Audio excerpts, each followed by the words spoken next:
Olá a todos, sejam bem-vindos ao programa Na Fronteira do Conhecimento, segunda temporada.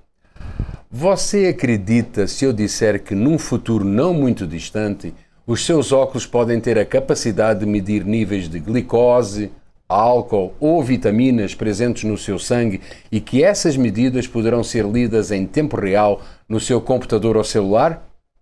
Muito bem, como se processa tudo isso? Simples, através de uma lágrima. Custa acreditar, não é?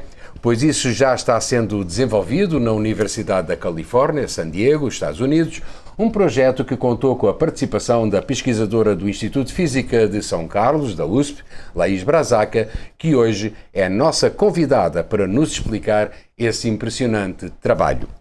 Muito obrigado, Laís, mais uma vez aqui no estúdio para tratarmos de uma pesquisa em que você colabora. E obrigado por ter aceito este nosso convite de estarmos aqui para explicar este trabalho tão fenomenal, não é? Isto é tão fantástico, não é? As coisas evoluem assim, a tecnologia, não é? Sim, muito legal. Muito obrigado a vocês, Rui, de ter me convidado, né, para a gente mostrar um pouquinho desse trabalho, e é um prazer. Muito bem. Em primeiro lugar, você participou neste trabalho no decurso do seu doutorado de sanduíche, que foi feito entre julho de 2017 e abril de 2018, financiado pela FAPESP, e sob a coordenação do professor Joseph Wang.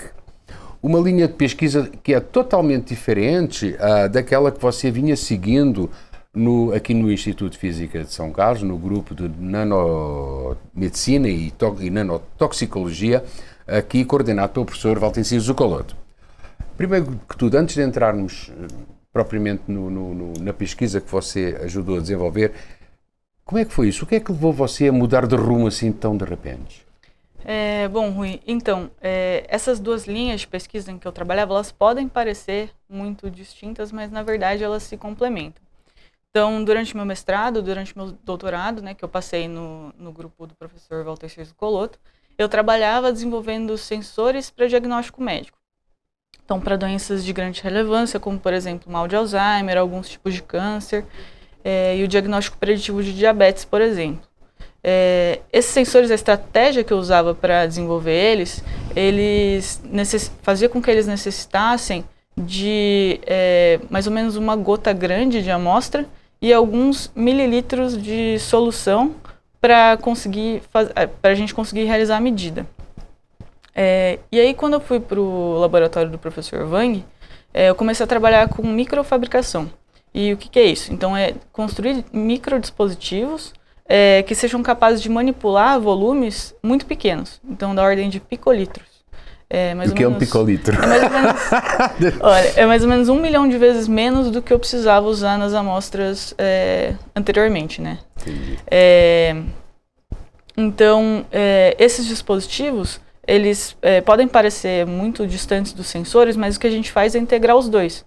Então, usar essas plataformas junto com os sensores para que a gente possa fazer as medidas com menos amostra e também tornar esses dispositivos mais portáteis. Então, você consegue automatizar essa manipulação de fluidos nesses dispositivos e fazer com que os sensores desenvolvidos sejam mais acessíveis e mais portáteis. Então, é essa a ideia. Isso foi uma porta que se abriu para o seu próprio conhecimento, porque você nunca tinha trabalhado com esse pormenor, não é? Você juntou uma coisa. Qual foi a sensação que você teve de repente, aparecer uma... E, aliás, você ficou apaixonada, segundo o que eu sei, não é? Sim, sim. Como é que isso aconteceu? Como é que foi esse entusiasmo? Como é que foi essa descoberta de um novo mundo na sua área científica? Não, é muito legal, é muito importante, porque aí você consegue ter muito mais ideias, integrando, né, as duas coisas, você consegue pensar em dispositivos diferentes. Então é como realmente se abrisse uma porta e você tivesse toda uma frente de pesquisa nova para se inspirar. Para se inspirar. Como é que nasceu a ideia de você incorporar esta pesquisa na Universidade da Califórnia? Bom, Rui, essa pesquisa ela já estava meio encaminhada, né, para começar a acontecer lá na Universidade da Califórnia. Eu, na verdade, fui para lá para aprimorar um dispositivo que eu estava desenvolvendo aqui.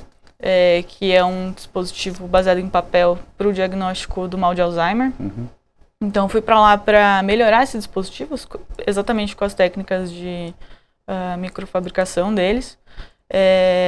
E aí, eu acabei me envolvendo em outros projetos, que eram do laboratório lá do professor Wang, incluindo esse da lágrima. Então, era uma iniciativa que já estava em andamento e eu entrei para ajudar. E há quanto tempo é que estavam a desenvolver? Vocês têm ideia de há quanto tempo é que eles já estavam desenvolvendo essas novas performances tecnológicas? Olha, a parte experimental do projeto eu peguei desde o começo. Mas eu acredito que eles já tinham a ideia de desenvolver esse dispositivo já fazia alguns meses, alguma coisa assim. Estavam estruturando como isso poderia ser feito. Mas aí quando eu cheguei, estava começando a parte experimental e eu consegui participar do projeto inteiro. E deixa eu te perguntar, como é que foi você incorporar um grupo grande, né, de pesquisadores internacionais, pesquisadores de várias origens? Eu sei que você já tinha experiência internacional, mas parece que isto aqui tomou uma outra forma, houve uma maior responsabilidade sua. Pode-me contar um pouco como é que foi essa ligação? Claro. O grupo do professor Wang, ele é um pouco diferente mesmo. Ele é muito grande, então atualmente, se eu não me engano, tem cerca de 60 pesquisadores. É muita gente. É muita gente. E apesar do grupo se localizar, então, na Universidade da Califórnia, em San Diego, tem muito pouco americano. Então, tem pesquisador de todo lugar que você imaginar. Menos dos Estados Unidos. Menos dos Estados Unidos. Tem, acho que, 2 ou 3 dos Estados Unidos. Mas tem muita gente da Ásia, da Europa e vários da América, em geral. Inclusive, tinha alguns brasileiros. É isso que eu ia perguntar. Quando nós conversámos antes de virmos aqui para o programa, sei que o grupo do professor Wang tem vários brasileiros, não era só você, não. Você é que é... E, aliás, tem uma cientista brasileira que é a primeira autora do artigo científico que foi escrito para este desenvolvimento. Como é que foi essa relação e no que é que isso auxiliou você no seu trabalho? A relação entre os brasileiros, todo mundo... deve ser legal, não é? Então, ao mesmo tempo que ter pessoas de diferentes nacionalidades é bastante importante, porque você consegue incorporar diferentes características, né, da pesquisa de vários lugares. É muito legal também ter pessoas próximas à casa, né? São pessoas com quem eu não tive problema nenhum para me relacionar, né? Então a Juliane, né, que é a primeira Juliane Sempionato, que é a primeira autora dessa pesquisa. A gente se deu muito bem, né? Eu não sei se foi porque a gente é brasileira, mas ela é uma pesquisadora fantástica e foi muito legal trabalhar com ela. A gente se deu muito bem, tanto dentro quanto fora do laboratório. Ela também é da USP, né? Ela se formou na USP, na graduação, no Instituto de Química aqui de São Carlos. Aqui de São Carlos. Sim. Que legal. Vamos então agora saber que trabalho foi esse e como é que ele foi feito. Laís, como é que funciona tudo isso? Explica como é que você colabora nesta pesquisa fantástica, como é que se desenrolou todo o trabalho? Bom, então, a gente desenvolveu um dispositivo microfluídico, que a gente chama, para fazer essa análise de diversos analitos em lágrima.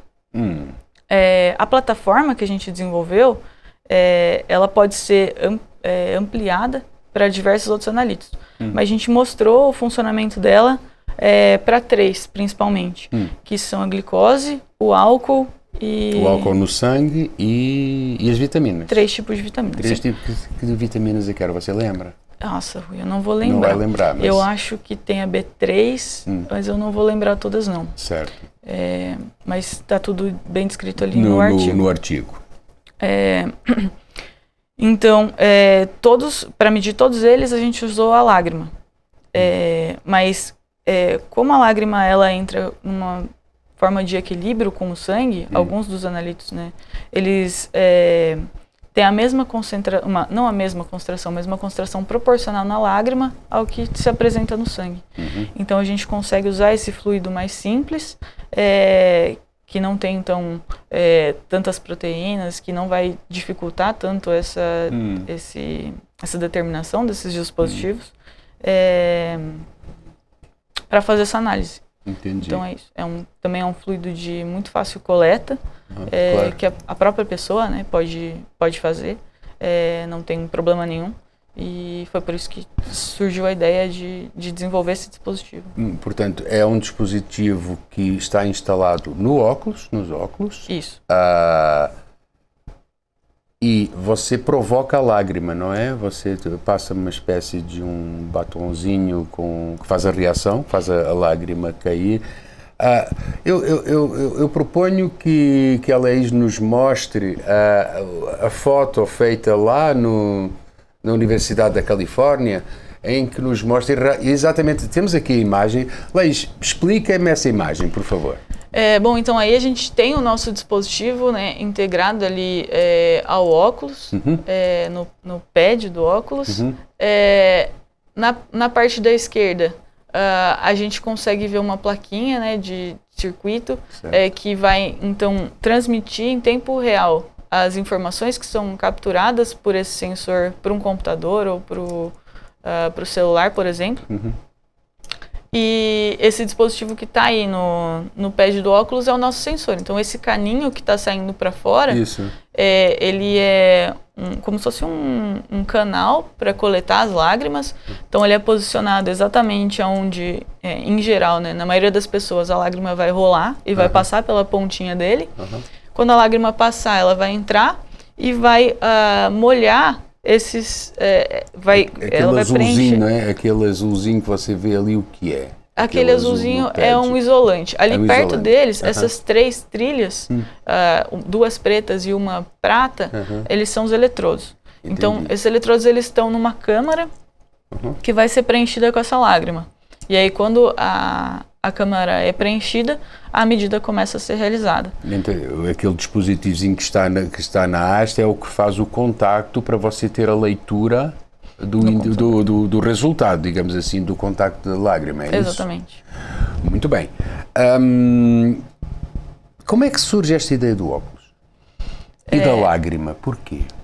Exatamente por ela ser um fluido muito menos complexo do que o sangue. Então, quando você usa o sangue, por exemplo, para fazer alguma medida num sensor, você tem uma série de problemas que vêm com o fato dele ser um fluido muito complexo. Então, você tem uma série de efeitos. Por exemplo, você tem inúmeras proteínas. Então, elas podem, por exemplo, se ligar ao sensor e dar um sinal, como se fosse um falso positivo. Isso. Então, é muito mais difícil você trabalhar com um fluido complexo. Além disso, a lágrima, além dela apresentar diversos analíticos que são de interesse, e ela ser de fácil obtenção, então a pessoa mesmo pode fazer a retirada da lágrima. Controlar, né? Ela pode controlar aquilo que ela quer medir, por exemplo, glicose.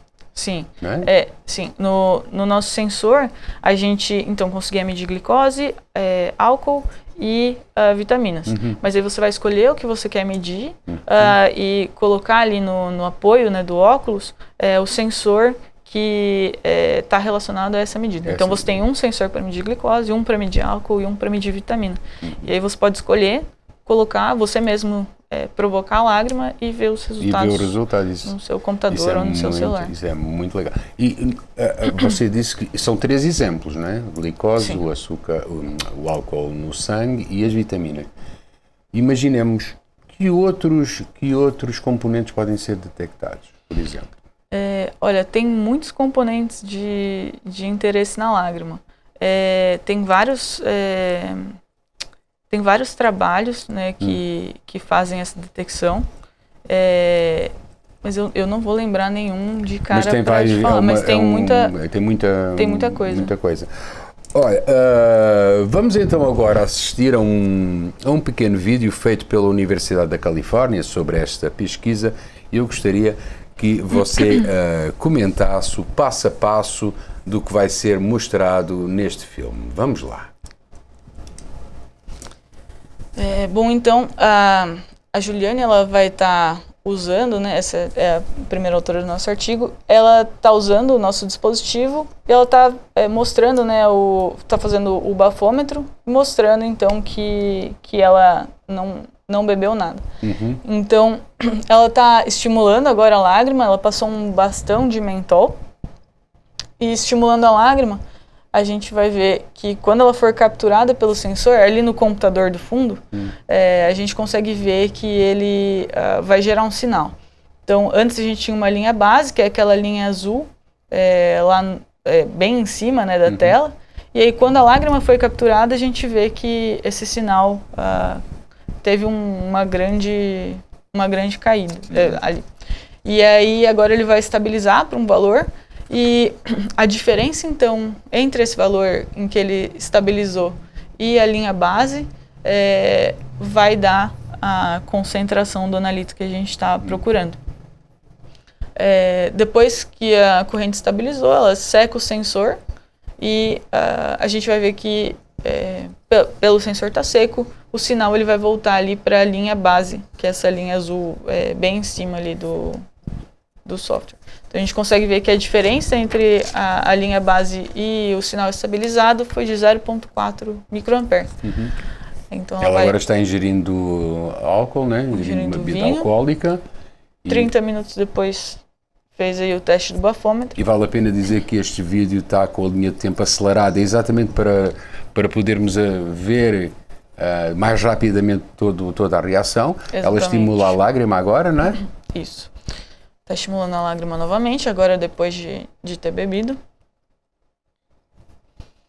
E aí, novamente, a gente vê, quando a lágrima encosta no sensor, a gente vê uma grande caída nesse sinal, né, que vai se estabilizar por um valor. Uhum. E a diferença entre esse valor de corrente e aí este sinal que vai aparecer no teu, que vai aparecer para você ler no seu computador ou no seu celular, não é? Isso. E agora, então, secando o sensor, a gente vai ver que ele vai voltar para a linha base. Interessante. Vejam bem como é que ele faz a leitura rápida, hein? Em 2 minutos e 10. Isso.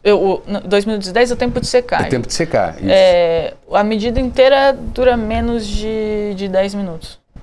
Muito bem. Tivemos aqui então uma rápida panorâmica de como é que funciona este óculos que captura a lágrima e que através desse processo, é incrível, estas coisas, eu adoro isto, e que através desse processo nós podemos ter então os índices que nós escolhemos, né? Ou glicemia, ou o álcool, ou as vitaminas.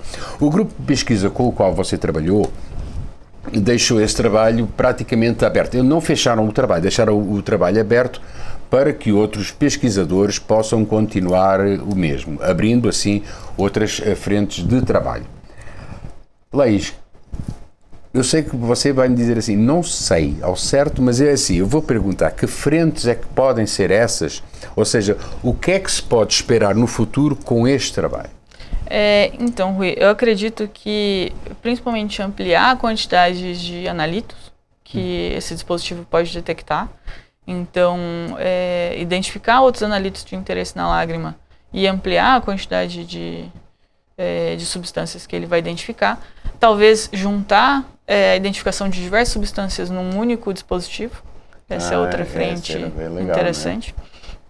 E eu acredito que vão principalmente nessas duas. E talvez deixar o dispositivo mais robusto, por exemplo, para comercialização.